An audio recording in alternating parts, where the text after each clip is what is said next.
Welcome back to the channel. This week we got the Batman Spawn crossover, and out of that we got a bunch of articles. One from CBR, which talks about DC and Marvel doing a crossover, basically acknowledging that the comic book industry is failing and need money, but they actually won't admit it's failing. It's the strangest thing I've ever seen in my life, and here to talk to me about that is Doc. How you doing, Doc?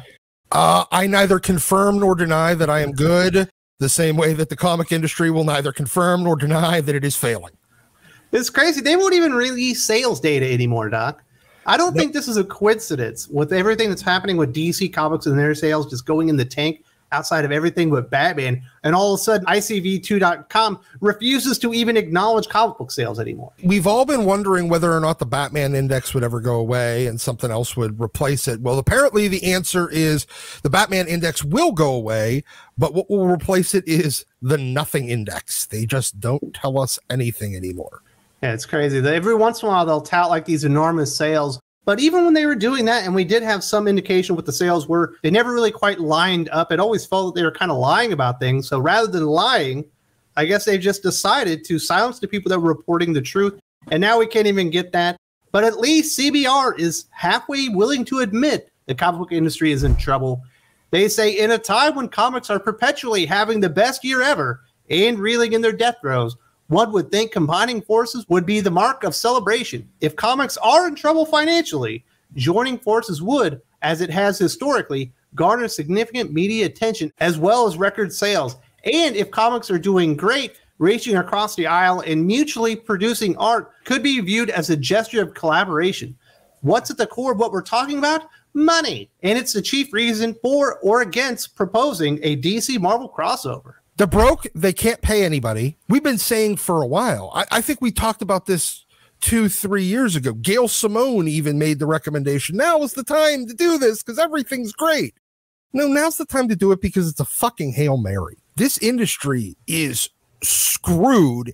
It finally is down to the point where it doesn't have funny money to play with anymore. The parent companies are all in questionable financial situations. We're going into a recession. All the lies about how the comic industry has worked for a while have been exposed. And hey, by the way, we were right on like virtually everything, or everything at least of significance.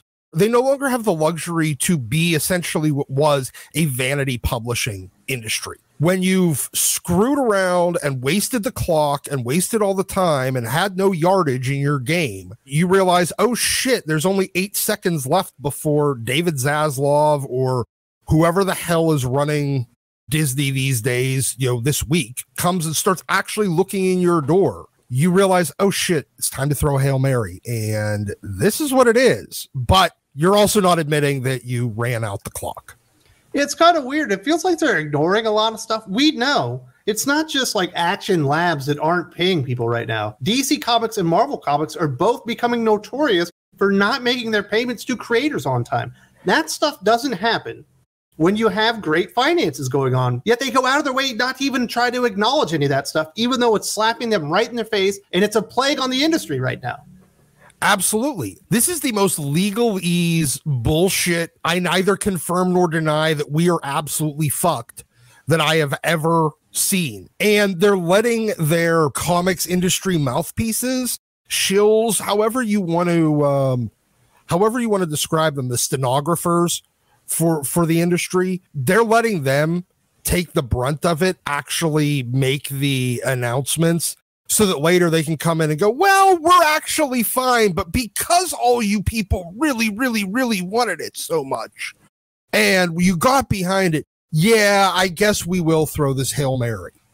Yeah, no, that's not going to work. It's not really a good time for Marvel and DC Comics to really be taking this stance. I'm seeing a transition in comic books. Certainly, we're seeing a lot of people abandon traditional American comic publishers like DC and Marvel, but it feels like it's no longer going to be like a character-driven market anymore. It felt like DC and Marvel really had the upper hand because they had the characters that all the writers wanted to like. I'm not really seeing that anymore. I'm seeing a creator-driven market, at least in the US right now, to where if you take a James Tynion off a Batman book, and you go put him on his own individual title, it's also going to sell very well. Certainly, Batman seems impervious to all this, but we're seeing the sales drop on a lot of big-time franchises, And it's really becoming the creators that are the superstars in the industry.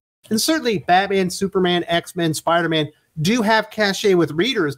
But I think a lot of readers are starting to realize they need to trust the creators that they like, and they're following them around. Probably not a good time not to be making your payments and driving your best creators away. There's some really weird, like kind of parallels between the industry right now and the industry from about 1994 through about, well, actually, I'd say 1991 through about 1996 right now. Chaos in the distributor market with Penguin Random House, Diamond, blah, blah, blah, blah, blah. You have creators starting to be bigger than the characters they're working on. You have the companies wanting to stay cheap, being kind of cash poor. Yeah, you're not going to have a Marvel Comics going through a bankruptcy the way you did in the 90s. But if they could be going bankrupt right now without, Disney backing, they probably would be. And the same with DC right now. So you got these weird parallels, except for the fact that all the audience that they did have in the 90s, that was kind of a captive audience, it was really, really hyped, has mostly left. And now it's just on a much, much, much smaller scale. They had to use a Marvel DC crossover back then to really kind of all save their bacon. I don't know if that really works this time around. Obviously, that is the proposal that CBR are talking about this. They say this third Batman Spawn crossover is being touted as a potential sales juggernaut. It's promising to be one of the highest selling comic books of the year in a year with the DC crisis and the death of the Justice League. That has to be worth consideration. We're stifling that instinctive head shaking and ear plugging that goes on whenever this conversation comes up because we're speaking their native language, money. Marvel should be on board for this because DC is going to have the last laugh of the year, and Marvel hates playing second. If Marvel thinks that somehow integrating Miracle Man into the Marvel Universe will sell better than Batman punching Spawn, they're dreaming. They have absolutely ruined all of their little money-making schemes that they've had over the last several years. Variant covers is really the only thing working right now, Doc. Events do not move the needle. There's been too many events. There's event fatigue. We've seen every event that you could possibly do, and now they're just redoing events that we've already had. I think a DC Marvel crossover might be the last thing that they can do that would generate significant interest regardless of who they put on the project. As another parallel to the 90s, DC was really struggling in the early 90s from like comic sales. So what did they have to do? They had to go out and do Batman Spawn crossovers. Well, holy shit, 30 years later, they're in the exact same position, making the exact same moves. It's like they expect any sort of comic fan, reader. We've either had to have brain damage to completely forget all these things, or just be idiots and being unable to put them together. Because, yeah, they're at a point right now where money is the only thing that matters for them. Problem is, all the people they'd be moving the needle with, again, we all quit.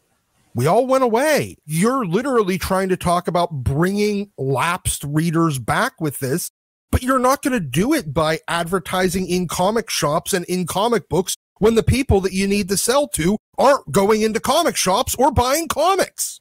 Yeah, they put themselves in quite the predicament here, Doc, because they've had all these little schemes going on that were really kind of covering up the issues that were underlying. You've had sales on titles that have continued on, like Captain Marvel's about to hit issue number 50. Back in the day, this thing never would have went past issue number 20 because the sales just weren't very good, but they continued on. And you could have done this at one point if Spider-Man and X-Men and a lot of the perennial high-selling titles from Marvel were really healthy, but they just aren't, and the events aren't doing very well. So you're no longer able to cover up all the mistakes that you've made. Over at DC Comics, Batman, despite being terribly popular right now, continuing to be, just can't cover up the failure across the board when it comes to Superman, Wonder Woman, Justice League. They've killed sales on the Flash at this point. They can no longer hide their mistakes. So they're going to have to go out there and do gimmicky stuff. Go out there and do some of that 90s nostalgia bait, which is certainly working in movies right now, to just hope that they can garner some type of interest because the people that love comic books, I think for the most part, have walked away. DC is doing 90s nostalgia bait. They're doing all those 90s throwback variant covers, like the 90s homage covers that they're doing. You got Carrie Andrews over at Marvel doing faux chromium covers without chromium. It ended up ruining that whole gimmick because they stuck it on the shittiest paper imaginable, and it wasn't actually chromium. They're already in gimmicky Mark territory. Silvestri's writing a Batman book right now. Yeah, they're already in gimmick territory. That is beyond a doubt, the shadow of a doubt right now.